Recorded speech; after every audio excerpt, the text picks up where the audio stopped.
Excuse me. Yes. Actually मैं रास्ता भटक गई हूँ। वो जीपीएस में कुछ प्रॉब्लम है, तो आप लोग मेरी मदद कर सकते हैं? आपको जाना कहाँ है मैम? मुझे यहाँ तक, मैं अभी बताती हूँ।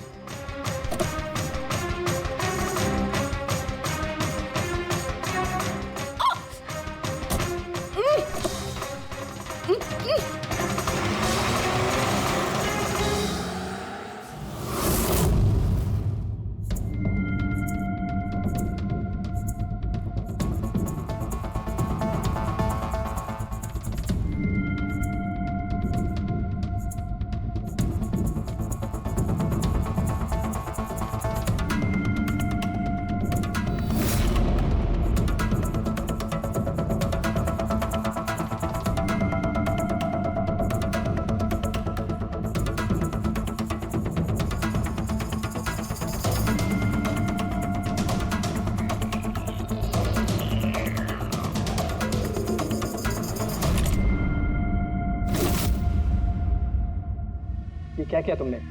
अलीशा के बजाय किसी और को लेकर आ गए? अरे भाई, इसमें मेरी क्या गलती? कार भी अलीशा की थी और मोबाइल भी उसी का था। तो अलीशा का ब्लड ग्रुप कहाँ पे है? तेरी खबर तो बॉस ही लेंगे।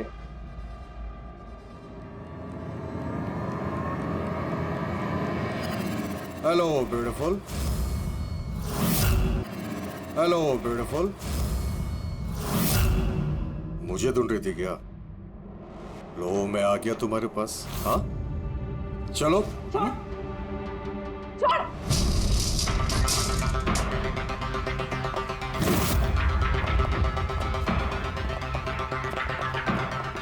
भागने की कोशिश। Beauty with brains. हाँ,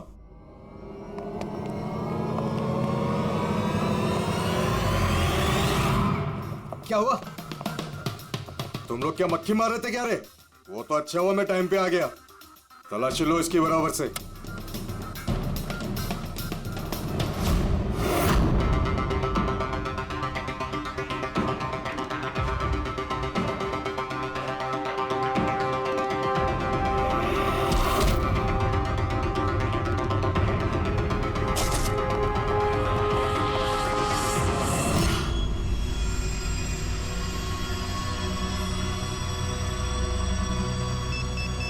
बॉस, जूते में क्या है? खुद ही देख लो।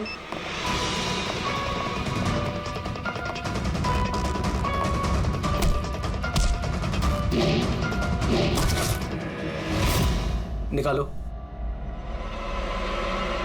निकाल। कितना टाइम लगाता है रे तू? हाँ,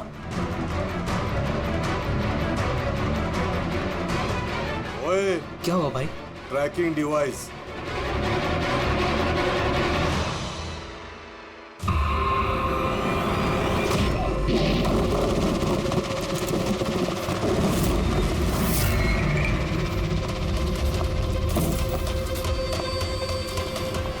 तुम लोग ने ठीक से चेक नहीं किया था क्या? नहीं। और तू हीरोइन, कौन है तू?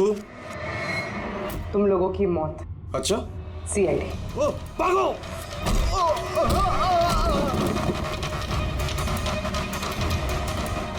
पूर्वी, सर उस तरफ भागा।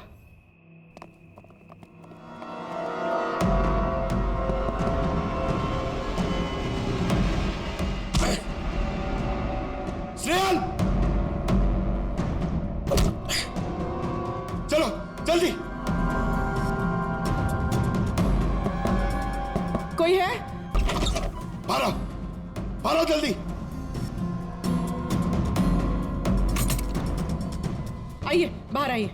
आइए जल्दी, इस तरफ, संभाल के।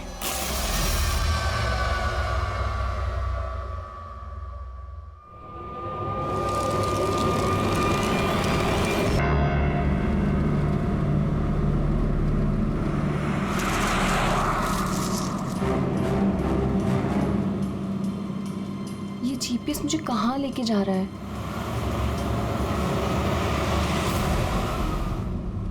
Go straight for 3 hours and you will reach your destination. अरे अभी आधा घंटा पहले तो जीपीएस ने बोला था 3 घंटे, फिर से 3 घंटे।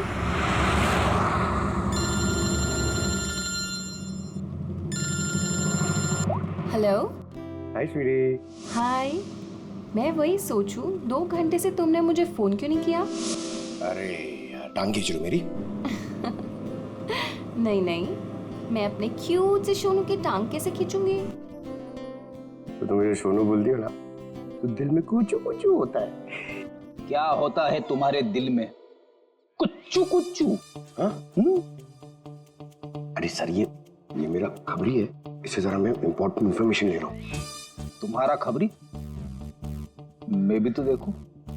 ओ स्नेहल, पंकज, ये कौन सा खबरी है जिसके बारे में मुझे नहीं पता? अरे नहीं रहने दो सर, मुझे ना मैट्रिमोनियल वेबसाइट पे मिली थी सर, अच्छी दोस्ती हुई हमारी। हेलो। हाँ, अरे नहीं ये फ्रेंड सर। क्या हो रहा है? कुछ नहीं सर, पंकज को एक इम्पोर्टेंट फोन आया है। पंकज को इंपॉर्टेंट फोन आया है ना, तो तुम वहां क्या कर रहे थे? चलो इधर आओ। और इंपॉर्टेंट काम दिया था उसका क्या हुआ? एक मिनट। हेलो। हाँ बेबी सॉरी, थोड़ा काम आ गया था। अच्छा अब तुम पहुंचे कि नहीं होटल? होटल? यहाँ मैं पूना तक भी नहीं पहुंची, तुम होटल की बात कर रहे हो? क्या सुबह की निकली हुई हो यार? हाँ यार, पता नहीं मैं ये जीपीएस ने मुझे कहाँ पहुंचा दिया है। मैं किसी कच्ची सड़क पर हूँ। अरे कच्ची सड़क पे क्यों जा रही हो? वो सीधा हाईवे लो ना। अरे मैं हाईवे से ही जाने वाली थी, पर जीपीएस ने दिखाया कि हाईवे पे ट्रैफिक है, सो आई थॉट शॉर्टकट ले लो। फंस गई यार। अरे तुम एक काम करो, रास्ते पे कोई ना कोई होगा, उससे रास्ता पूछ लो ना। हाँ मैं किसी से पूछती हूँ। 1 मिनट होल्ड करना तुम। ओके।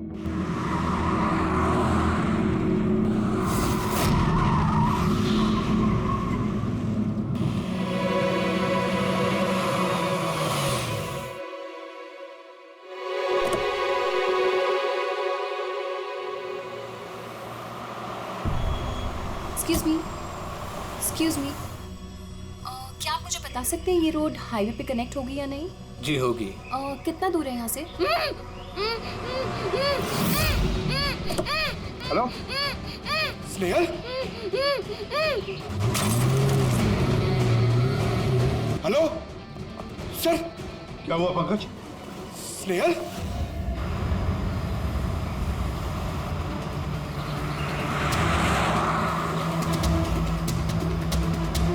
सर ये स्नेहल की गाड़ी है सर।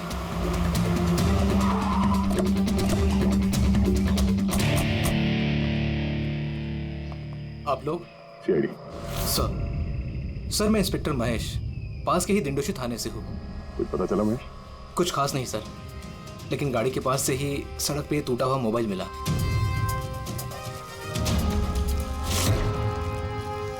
सर ये स्नेहल का है सर। तो पूरी तरह से चकनाचूर हुआ है, लगता है किसी गाड़ी से कुचला गया है। सर शायद मुजरिम किसी गाड़ी में आए होंगे और फिर स्नेहल को उसी गाड़ी में ले गए। सर ये लोग मेरे हाथ में एक बार आ जाए तो मैं जिंदा नहीं छोड़ूंगा। पंकज, स्नेहल की किसी के साथ कोई दुश्मनी थी क्या? सर सीधी सादी लड़की थी सर, उसकी किसी के साथ दुश्मनी नहीं थी सर। ठीक है, हम स्नेहल को जल्दी ढूंढ निकालेंगे। ये स्नेहल का बैग, पर्स, ये लैपटॉप जैसे कीमती चीज गाड़ी में ही है। सर ये जुर्म लूटपाट के इरादे से तो नहीं हुआ। मेरी समझ में एक बात नहीं आ रही है, ये स्नेहल पुणे जा रही थी तो फिर यहाँ इस रास्ते पे क्यों आए? मतलब ये रास्ता पुणे तो नहीं जाता? जीपीएस की वजह से सर, जीपीएस उसको इस रास्ते पे ले आया। जीपीएस गलत रास्ते पे ले आया? ऐसे कैसे हो सकता है? सर एक्चुअली क्या हुआ, जीपीएस ने हाईवे पे ट्रैफिक जाम दिखाया था, इसलिए उसने ये दूसरा रास्ता ले लिया था। ओह, मतलब ये स्नेहल किसी बड़ी साजिश की शिकार हुई है। आधारी का कुछ मिला घर में? कुछ नहीं मिला और ना ही मिलने की कोई गुंजाइश है। क्यों, ऐसा क्यों कर रही है? तुमको इस गाड़ी में से कुछ अजीब सी स्मेल आ रही है? हाँ, ये केमिकल जैसे कुछ गंध तो है। एग्जैक्टली, केमिकल ही है। मुजरिम ने निकलने से पहले इस गाड़ी की अच्छी खासी सफाई की है, जिम्बो कुलुक्सी नाम के केमिकल के साथ। अब इस गाड़ी में से ना तो कोई उंगली के निशान मिलेंगे और ना ही डीएनए। काम किसी प्रोफेशनल का है। सर अगर खूनी प्रोफेशनल है तो उसे ढूंढने में बहुत वक्त लग जाएगा सर। पंकज, तुम्हें कुछ वक्त के लिए भूलना होगा कि स्नेहल तुम्हारी दोस्त है, एक सीआईडी ऑफिसर की तरह सोचो। Right sir. स्नेहल की मॉम डैड। आंटी। पंकज बेटा, कुछ पता चला? आंटी आप फिक्र मत करिए, सर हमारी पूरी टीम है आंटी, हम स्नेहल को ढूंढ लेंगे। सुबह सुबह जब घर से निकली थी बहुत खुश थी, जॉब इंटरव्यू के लिए जा रही थी ना, मैंने उसे कहा भी कि पूना जा रही हो तो ट्रेन में चली जाना, मगर उसने मेरी बात नहीं मानी। ये स्नेहल पुणे जा रही है, ये कौन कौन जानता है? हम घर वालों को और उसके कुछ दोस्तों को। पुणे में कौन सी कंपनी में जा रही थी ये जॉब इंटरव्यू देने? ओके टिक। वहां से किसी रोहित का उसे फोन आया था। रोहित? तो आप लोगों के अलावा ये रोहित जानता था कि स्नेहल पुणे आ रही है।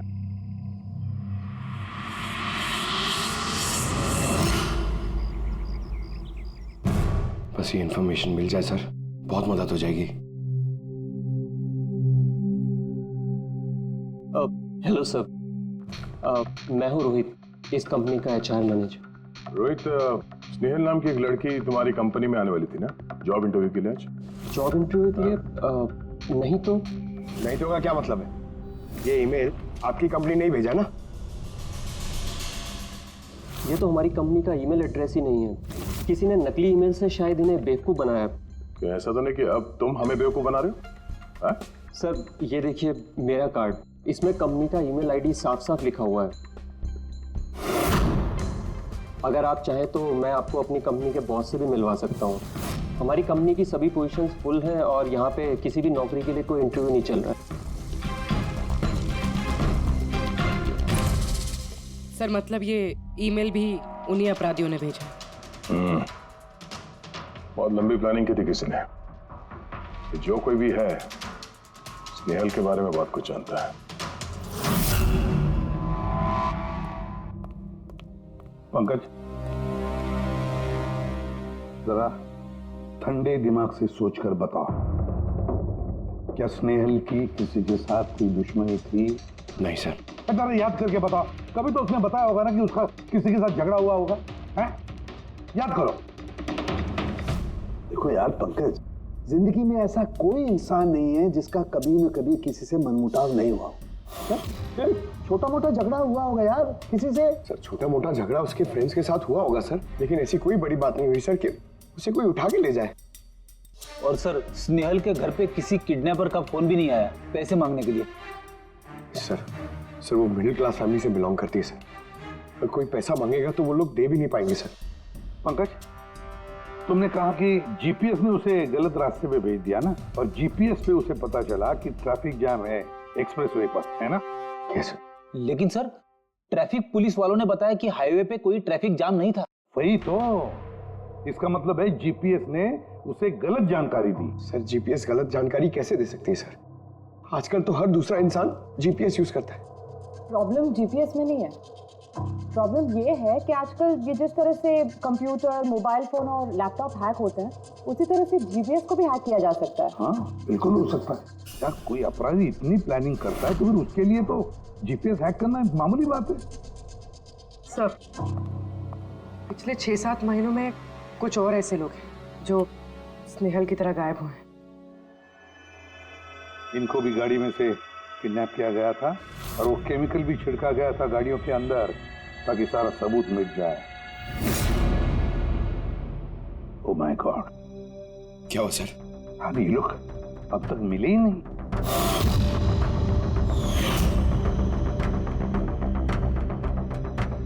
पंकज ऐसे घबराओ मत, समझे? स्नेहल को हम ढूंढ कर लाएंगे, उसे कुछ नहीं होने देंगे, घबराओ मत। पूर्वी देखो, क्राइम ब्रांच का इंस्पेक्टर समीर वो इस केस को हैंडल कर रहा है। सर गायब हुए सभी लोगों को एक ही तरीके से गायब किया गया है। पहले उन्हें नौकरी या किसी फ्री गिफ्ट का लालच देकर बुलाया गया, फिर जीपीएस हैक करके उनको कार से उठाया गया, उसके बाद वो केमिकल डाला गया ताकि किसी को कोई सुराग न मिल सके। समीर ये सब हमें भी पता चल चुका है, कोई नया सुराग मिला है, कुछ नई चीज जिससे हम मुजरिमों के करीब जा सके। सर पिछले महीने कुछ ऐसा ही सुराग हाथ लगा था मुझे। रुको साहब, यही रुको, यही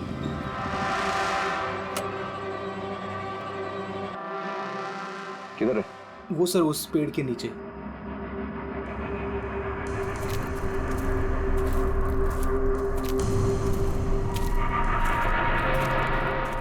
क्या हुआ? चलो। नहीं साहब, आप जाइए। अरे घबरा क्यों रहे हो? मैं हूं ना तुम्हारे साथ। नहीं साहब, मुझे बहुत डर लगता है। अच्छा, वो जगह कहाँ है? वो साहब वहाँ पेड़ के नीचे। लो मुझे दो।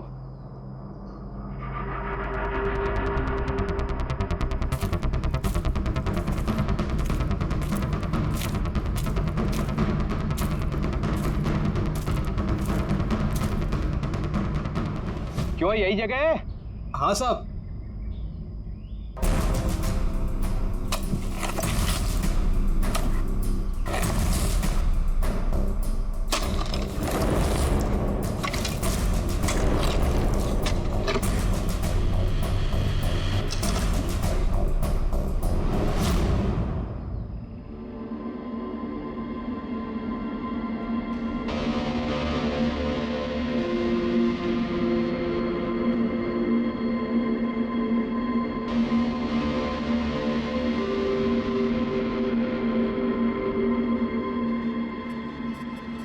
गायब हुए लोगों में से एक की लाश को तेजाब डालकर पूरी तरह से जला दिया गया था। ये आपको कैसे पता चला कि मरने वाले लोग इनमें से कोई एक है? कोई और भी तो हो सकता है। डेंटल रिकॉर्ड से यह साबित हो चुका है कि वो लाश विक्टिम नंबर 4 ऋचा कुमार की है। बाकी लोग जो गायब हुए उनका क्या? नहीं सर, किसी का कुछ पता नहीं चला। और ऋचा के साथ जैसा हुआ है उसे देखकर ये लगता नहीं है कि उनमें से कोई भी जिंदा बचा होगा।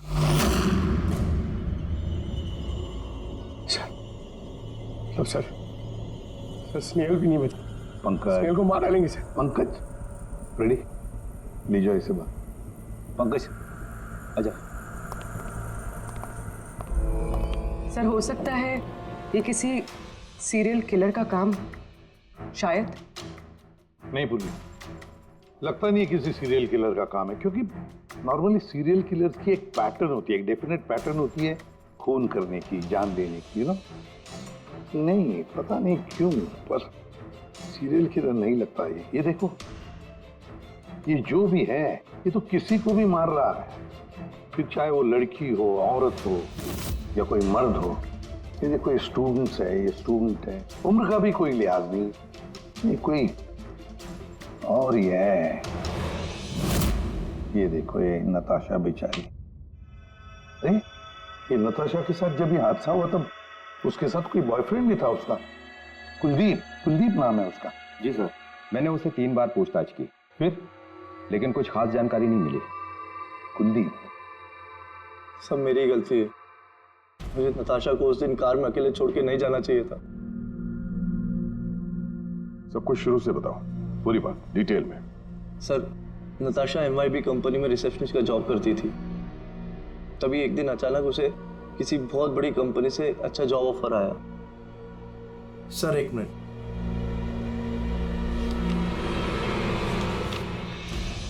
सर, पहली नौकरी में नताशा को सैलरी कितनी थी? सर 20,000 रुपए। और इस नौकरी में 1 लाख रुपए सैलरी दी जा रही है। तुम्हें कुछ अजीब नहीं लगा कि अचानक कोई इतनी बड़ी नौकरी क्यों देगा? सर अजीब तो लगा था सर, लेकिन हम लोगों ने सोचा शायद इसे किस्मत का खेल कहते हैं, और मैंने अपनी गाड़ी उठाई, नताशा को इंटरव्यू के लिए छोड़ने चले। ये कौन से रास्ते पे आ गए हम, साथ साथ गाड़ी में। कुलदीप यार, तुमसे कितनी बार कहा है मैंने, तुम गाया मत करो, कितना बेसुरा गाते हो यार। अरे बाबा, मैं गाना नहीं गा रहा हूँ, मैं ये पूछ रहा हूँ कि हम लोग कहाँ आ गए। ये रास्ता तो कभी देखा नहीं मैंने। तुम ना सिर्फ GPS फॉलो करो, अपना दिमाग मत लगाओ। अरे यार, हम यकीनन गलत रास्ते पे आ गए। मैं काम करता हूँ, ट्यूटर लेता हूँ और जो रास्ता हमें पता वहीं से चलते हैं। ओह माय गॉड, अब क्या हुआ? लगता है पंचर हो गई है।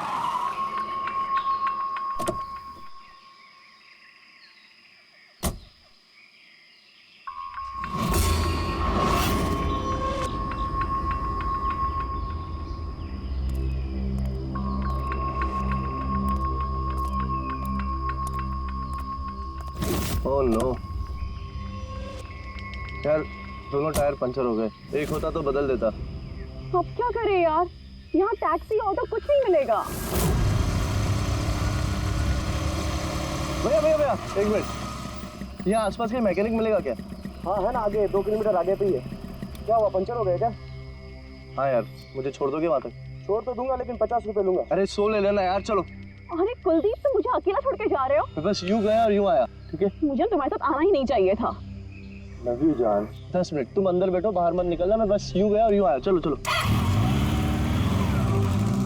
उसने मुझे कहा भी था उसको अकेला छोड़ के ना जाऊं मैं। आज मैंने उसकी बात सुन ली होती। उसके बाद मैकेनिक को लेके तुम वहां पहुंचे और वहां पे नताशा नहीं थी? नहीं सर।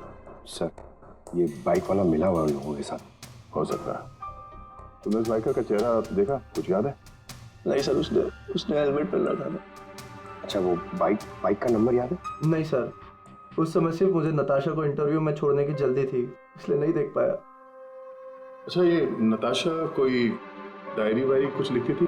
मेरा मतलब है रोज का दिनचर्या या फिर मीटिंग्स के शेड्यूल्स। डायरी तो नहीं है, लेकिन हाँ लैपटॉप जरूर है जिसमें वो अपनी जरूरी चीजें लिखा करती थी। लाइए जरा खोलो सर। पासवर्ड 20/04/1987। ये नताशा? हाँ जी सर। ये वारदात हुई थी 6 मार्च को। देखना जरा वारदात से पहले कहाँ गई थी वो, उसका शेड्यूल चेक करो।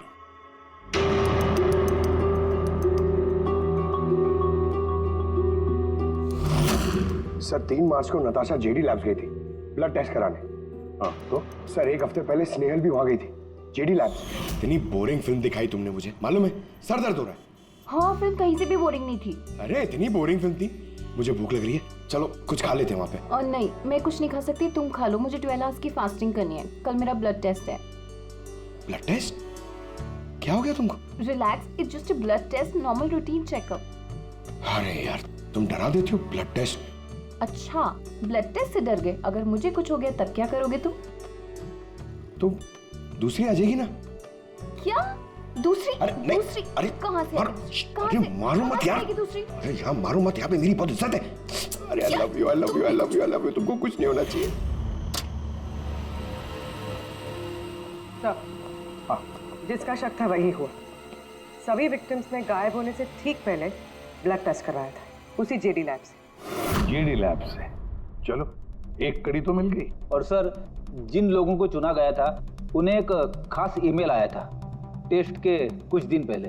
कैसा ईमेल? सर, ईमेल में लिखा हुआ था कि वो ये सारे टेस्ट 500 रुपए के अंदर कर सकते हैं। सर ऐसा ईमेल तो स्नेहल को भी आया था। क्या 500 रुपए के अंदर तो आजकल एक टेस्ट भी मुश्किल से होता है। बस जरा देखो क्या टेस्ट। हाँ देख लिया।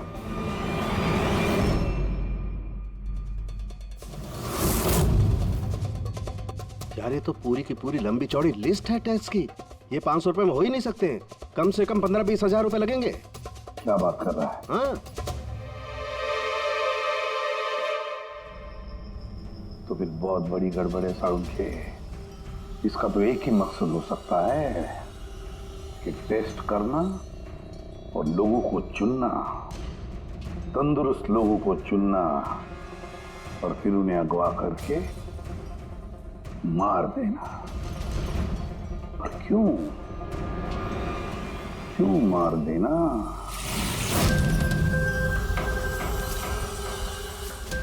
सर, आप लोगों को जरूर कोई गलतफहमी हुई है। 500 रुपए में ये सारे रिपोर्ट्स आ ही नहीं सकते। वही तो हम भी कह रहे हैं। इतने सारे टेस्ट 500 रुपए में कैसे हो सकते हैं? ये लैब इतनी दयालु कैसे हो गई कि इतने कम दामों में ये सारे टेस्ट करने लगी? सर, हमने ऐसी कोई मेल भेजी ही नहीं है। अच्छा, वो सब छोड़ो, सच यही बताओगे या कोई और नुस्खा आजमाना पड़ेगा हमें? एक मिनट सर, आप इस तरह गलत इल्जाम लगाकर हमें धमका नहीं सकते। आप जिनके नाम दे रहे हैं वो लोग हमारे लैब में आए ही नहीं थे। ये देखिए, ये हमारे रिकॉर्ड्स। हम जानते वो नहीं आए थे। उनके घर वालों ने बताया कि तुम्हारे लैब से होम टेक्नीशियंस गए थे उनके घर पे ब्लड सैंपल लेने के लिए। बुलाओ सबको।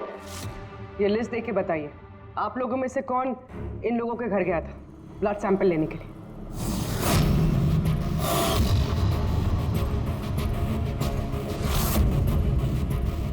मैं नहीं गया था सर। मैं भी नहीं गया था सर। मैं भी नहीं गया था सर। कोई नहीं गया था तो ब्लड सैंपल अपने आप उनके घर से उड़ के यहाँ लैब में आया था? हाँ? ये खुसुर फुसुर करना बंद करिए, दस जोर से बोलिए, या फिर सीआईडी ब्यूरो चल के बात करें। सर एक्चुअली आप सही कह रहे हैं, हम विक्टिम के घर नहीं गए थे, बल्कि वो लोग यहाँ आए थे टेस्ट करवाने के लिए। मगर उस दिन नहीं जिस दिन आप कह रहे हैं। अब ये देखिए, महीनों पहले आए थे ब्लड टेस्ट कराने के लिए, वो सारे रिपोर्ट्स के लिए नहीं। आधा सच तो आपने बोल दिया है, अब पूरा सच बोल दीजिए। क्या किया तुम लोगों ने इनके साथ? कह तो रहे हैं कुछ नहीं किया है, जरूर किसी ने नकली ईमेल भेजा है हमारे नाम से। मगर उस नकली ईमेल भेजने वाले को ये कैसे पता चला कि तुम्हारी लैब में कौन कौन पेशेंट्स आए हैं ब्लड टेस्ट करवाने के लिए? इसका मतलब कोई तो है यहाँ इस लैब में जो उन मुजरिमों को ये डिटेल दे रहा था, क्यों? अच्छा ये बताइए, ये जितने लोग गायब हुए हैं उन सबकी जो ब्लड रिपोर्ट्स आई हैं उसमें कोई कॉमन बात है? कोई कॉमन एक सी बीमारी हो या फिर ब्लड ग्रुप एक हो? नहीं सर, कुछ भी कॉमन नहीं था, सबके ब्लड ग्रुप एकदम अलग अलग थे। कोई बीमारी भी नहीं थी। मतलब सबकी सेहत अच्छी थी। तो पंकज, सबको गाड़ी में बिठाओ, ब्यूरो ले चलो इन्हें। लेकिन मैंने कुछ नहीं किया है सर। सर मैं सच कहता हूँ सर, मैं बेगुनाह हूँ सर। सर मैंने भी कुछ नहीं किया सर।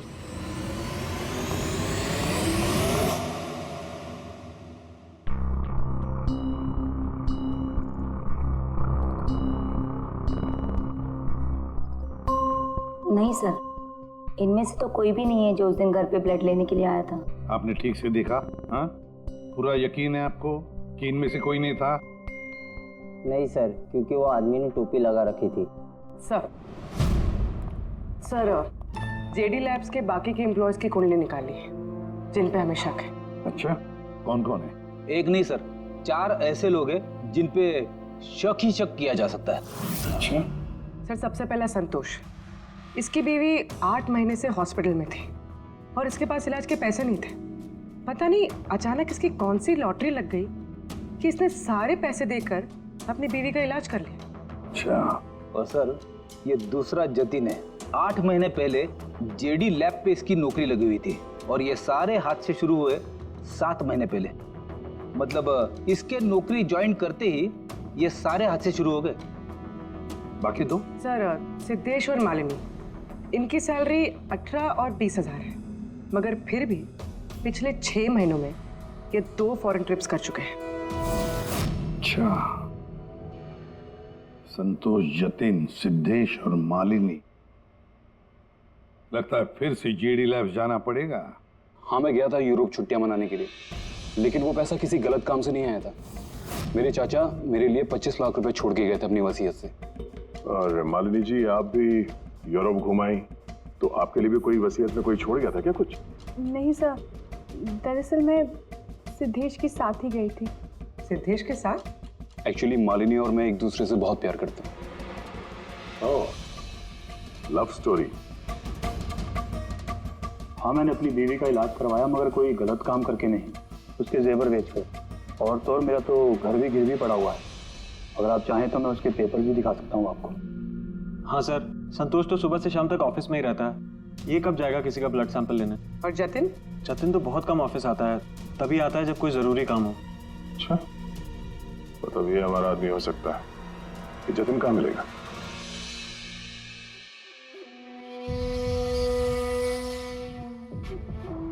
मैं वादा करता हूँ सर, मैं किसी को कुछ नहीं बताऊंगा, कुछ भी नहीं बताऊंगा। ये कस्में वादे सिर्फ फिल्मों में अच्छे लगते हैं, समझे? हमारे काम के नियम तो पता है ना तुम्हें? सर मैं ये शहर छोड़ के चला जाऊंगा सर, मैं देश ही छोड़ दूंगा, वो मुझे कभी ढूंढ नहीं पाएंगे सर प्लीज सर। जतिन, अपना और हमारा वक्त बर्बाद मत करो। जब जिसकी आंख बंद होनी है तो वो तो होनी ही है, समझे?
जतिन, सर वो आ रहे सर। सर अंदर कुछ चल रहा है। जतिन, जतिन, जतिन, क्या हुआ? हाँ तो ठीक हो? किसने किया ये? किसके लिए काम करते हो तुम? बोलो। वो आँख सब देख सकती है। हाँ? सब कुछ देख सकती है।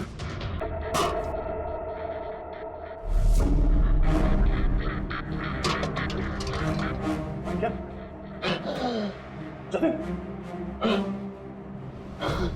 जतिन, जतिन। ओह, वो आंख सब देख सकती है?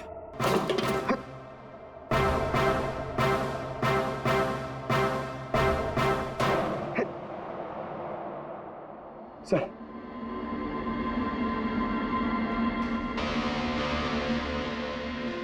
सर शायद इस हार्ड डिस्क से कुछ पता चल जाए।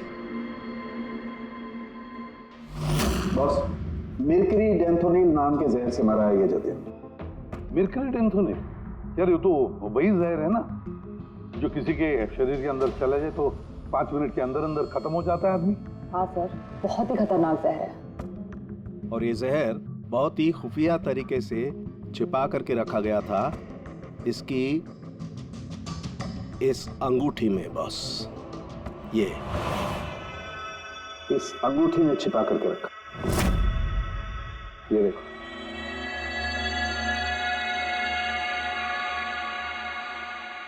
ये देख रहे हो? ये छोटी सी पिन,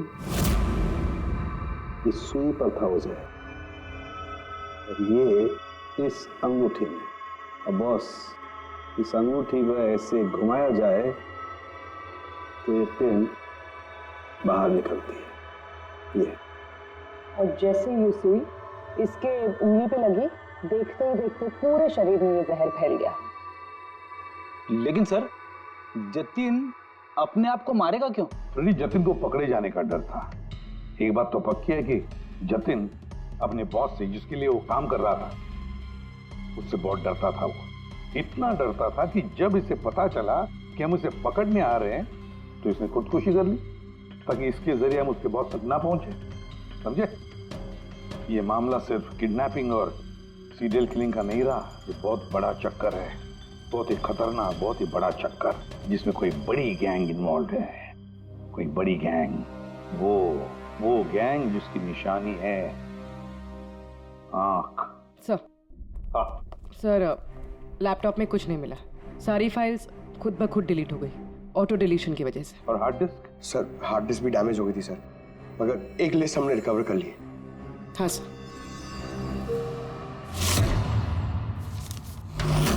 अरे इसमें तो 100 से भी ज्यादा नाम है।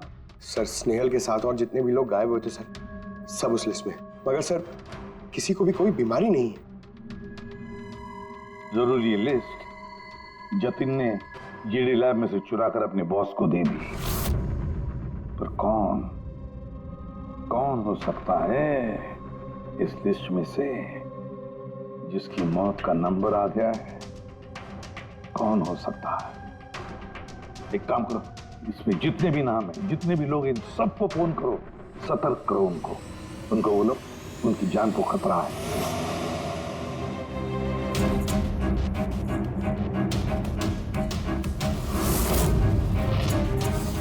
क्या? अरे नहीं, मैं मजाक नहीं कर रही, मैं वाकई सीआईडी से बोल रही हूँ। आपकी जान को खतरा है, इसलिए जब तक हम ना कहें आप प्लीज घर से बाहर मत निकलिए। क्या नौकरी का बोला हुआ? मत जाना अलीशा। पर मैं तो निकलने ही वाली हूँ। नहीं, घर से मत निकलना। Alisha, Alisha, hello hello hello Alisha. क्या हुआ फ्रेडी? हेलो फ्रेडी, क्या हुआ? सर, आलिशा नाम की एक लड़की को नौकरी के लिए इंटरव्यू का बुलावा आया था। अब उसका फोन बंद आ रहा है सर।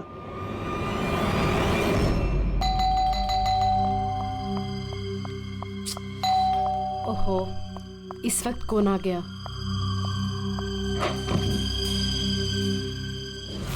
अलीशा? जी, आप कौन? सीआईडी। ओह माय गॉड, मतलब मुझे जो मॉडलिंग ऑफर मिला था वो झूठा था। वो लोग मुझे किडनैप करने वाले थे। हाँ, पर अब घबराने की कोई जरूरत नहीं है। अलीशा अब इंटरव्यू के लिए जाएगी भी और उसे कुछ होगा भी नहीं। नहीं सर, मैं इंटरव्यू के लिए नहीं जाऊंगी सर। सर मुझे बहुत डर लग रहा है। तुम नहीं जाओगी, कोई और जाएगा, अलीशा बनके।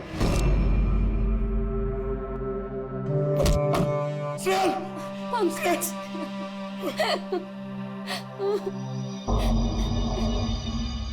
मुझे लगा मैं यहाँ से कभी निकल ही नहीं पाऊंगी। पागल, तुम कहीं भी होती ना, मैं तुम्हें बचा के ले जाता।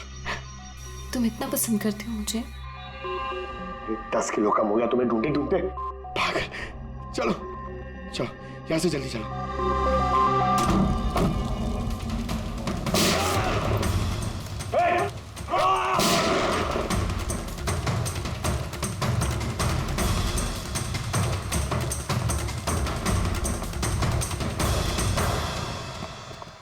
इतनी आसानी से तुझे मरने नहीं देंगे।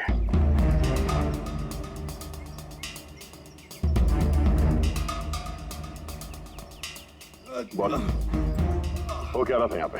किसके कहने पे कर रहे थे तुम ये सब? हम जिसके लिए काम करते हैं ना, तुम उसके बारे में कभी जान नहीं सकते। उसकी आंखें तुम्हें देख सकती है, लेकिन तुम उसे कभी नहीं देख सकते। हम नहीं देख सकते? हाँ, शरीर के पुर्जों के लिए लीवर, किडनी, वो क्या है ना, आजकल हर चीज ट्रांसप्लांट हो जाती है ना। क्या इंसान की शरीर की अंगों की तस्करी का इतना बड़ा व्यवहार चल रहा है? हाँ, जेडी लैब्स जैसे और भी लैब्स है जहाँ से हम लोगों के डाटाबेस चुराते हैं और उनमें से सेहतमंद लोगों को चुनते हैं ताकि उनके ऑर्गन्स बेच के करोड़ों रुपए हम विदेशी से कमा सके। किन विदेशियों को? किन विदेशियों को? दुनिया भर के विदेशी एक खास वेबसाइट पर आते हैं जहाँ पे इंसान के शरीर की अलग अलग पुर्जों की नीलामी होती है। एक बार पैसा हमारे अकाउंट में आ जाए तो क्लाइंट के ब्लड ग्रुप वाले इंसान को हम ढूंढते हैं उस लिस्ट में से। उसके बाद उनको 500 रुपए का टेस्ट वाला मैसेज भेजते हो ताकि ये पता कर सको कि उनका गुर्दा, लीवर या फिर दिल तुम्हारे क्लाइंट से मैच होता है या नहीं। हा? बिल्कुल ठीक। मैच होने के बाद हम उसे इंटरव्यू के लिए बुलाते हैं, ठीक उसी तरह जैसे मकड़ी एक मक्खी को लालच के जाल में फंसाती है। इतना सब कुछ करने के बाद भी इतनी बेशर्मी से हंस रहा? अपने किए पे जरा भी शर्मिंदा या पछतावा नहीं हो रहा तुम्हें? हंसी तो मुझे तुम लोगों पे आ रही है सीआईडी। मुझे पकड़ने से तुम्हें क्या लग रहा है? तुमने बहुत बड़ा तीर मार लिया। हमारे से ऑर्गन गैंग को पकड़ना ऐसा है जैसे समुंदर में से एक लोटा पानी निकालना। अच्छा, पहले ये बता तेरा बाप कौन है? मारो मुझे। मैं भी यही चाहता हूँ कि तुम मुझे मार दो, क्योंकि अगर मैं जिंदा पकड़ा गया ना तो मेरा बॉस, मेरे दोस्त, मेरे रिश्तेदार, मेरे घर वाले सबको मार देगा वो। कौन है तुम्हारा बॉस और कौन कौन लोग शामिल है तुम्हारे इस धंधे में? इसका जवाब आप मेरे मुंह से कभी सुन नहीं पाओगे एसीपी साहब।